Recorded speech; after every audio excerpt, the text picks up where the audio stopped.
34 साल का एक्सपीरियंस है आपका, तो अभी आपने ये सेशन का लग्जरी का बात चालू किया, उसके बीच में आपने बोल दिया एच नहीं करेगी। मैंने भी ये एच क्लाइंट, एच मीन्स सुना है, हमने भी सुना हुआ है, हमने डील किया हुआ है।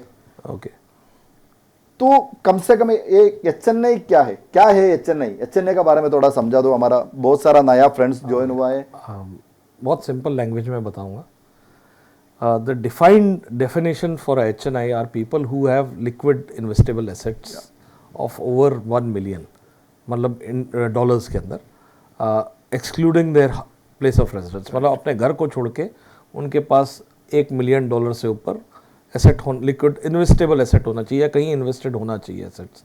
नाउ अगर हम अब आज के टर्म्स में बोले तो अराउंड 8.7 करोड़ रुपीस के आसपास इज $1 मिलियन, तो उतना आपके पास होना चाहिए। This is the defined term of it, ठीक है।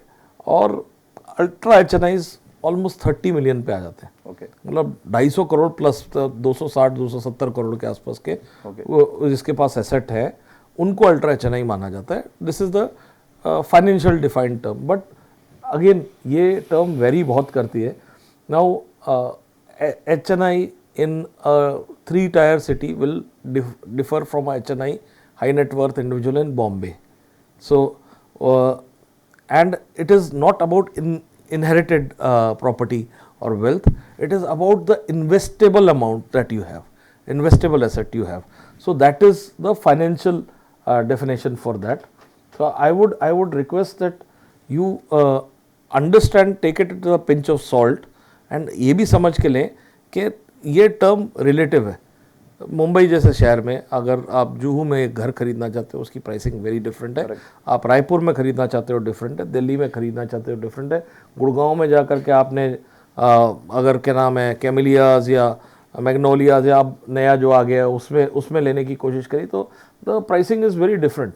सो HNI terms vary as per the place, location, everything for the valuation you're looking at. So, as for the property market you are going to tap in, you have to define your own target audience for that luxury segment you are looking for. The segment might be very different, might be a second home.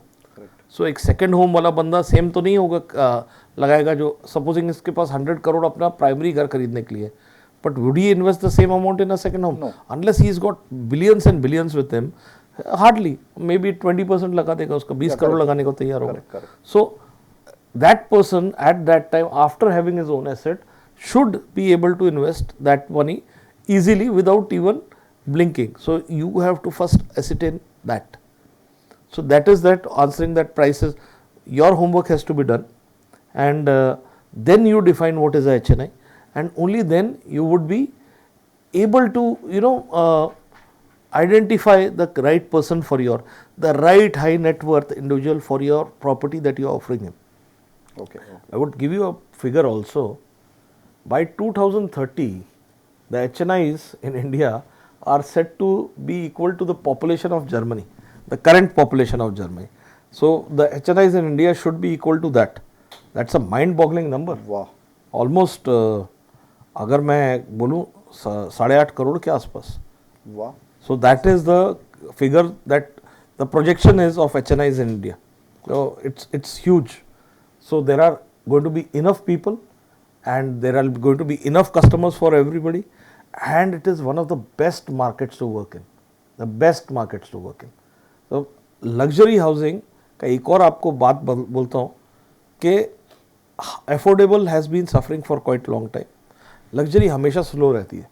लोगों को लगता है एक blip might happen very small period for various reasons, जहाँ पे कुछ time तक transactions नहीं हुई, सडनली आपको लगेगा any market is heating up और going up, but luxury rarely goes down, because एक पैसे वाले आदमी को जब प्राइस नहीं मिल रहा होता है वो बेचता नहीं है। I am not talking of a developer, but I am asking of a different thing. I am telling you asset owned by a luxury person, if he is not getting a good price for it, he'll never sell it. He'll hold on to the property. और normally वो बेचते भी नहीं है. They'll invest, buy, keep, and it is invested for a very long time. That is how they make wealth. There is this, when I start talking on this will take another total session on it. Okay. probably another this thing. So I would just tell you, 8.5 crore लोगों के साथ deal करने को मिलेगा अगले 5 साल में आप लोगों को. Good, good. So that is a big number. Yeah. So